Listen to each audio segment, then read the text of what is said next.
আচ্ছা আপু কেমন আছেন? জি আলহামদুলিল্লাহ ভালো আছি। কোথা থেকে আসছেন? এটা হাইলাইট হবে।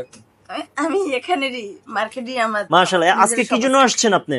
এই যে মুখে মেস্তা লাল হয়ে গেছে। হাই হাই, মুখে আমরা একটু মুখটা দেখাই। আমি বলি মুখটার ঘটনাটা কি, মানে অনলাইন থেকে কিছু জিনিস অর্ডার করছিলাম আমার বোন, আচ্ছা, দেওয়ার পর আচ্ছা। লাল হয়ে গেছে। তো আমার কাছে বললো যে এটা কি লাল হয়ে গেল কেন, আমি বললাম, আপা এটা তো মেস্তা পড়ে গেছে।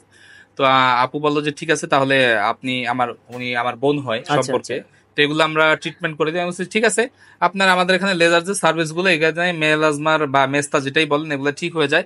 আপনারা অনলাইন থেকে রং ফর্সাকারী, মেস্তা দূরকারী, রং টাইটকারী, মানে এগুলা জিনিসপত্র কম আনবেন, এগুলাতে অনেক ক্ষতি হবে আচ্ছা আপনাদের। আচ্ছা আচ্ছা, ওকে। তো দেখেন আমার বোনটার চেহারাটা কি করছে এরা এই অনলাইনের এই প্রোডাক্ট মেখে। তো অনলাইনের প্রোডাক্ট থেকে আপনারা সাবধান চোখের চশমা। থাকবেন, চলে আসবেন মালিবাগ ট্রেন্ড। আজকে আমরা মেলাজমা বা মেস্তা যেটা বলেন মেস্তা লাইভ ওয়ার্ক দেখাবো। আমার বোন এসেছে এবং উনি পারমিশন দিয়েছে যে একটা শুট নেওয়ার জন্য। আচ্ছা, আপনি পারমিশন দিয়েছেন আপু? জি মাশাআল্লাহ। আসলে মূলত আমরা পারমিশন ছাড়া ভিডিও করি না। কোনো ক্লায়েন্ট যদি আসে, হোক থার্ড জেন্ডার হোক, মেয়ে হোক, পুরুষ হোক, ইয়াং জেনারেশন ভাইরা হোক, পারমিশন নেই।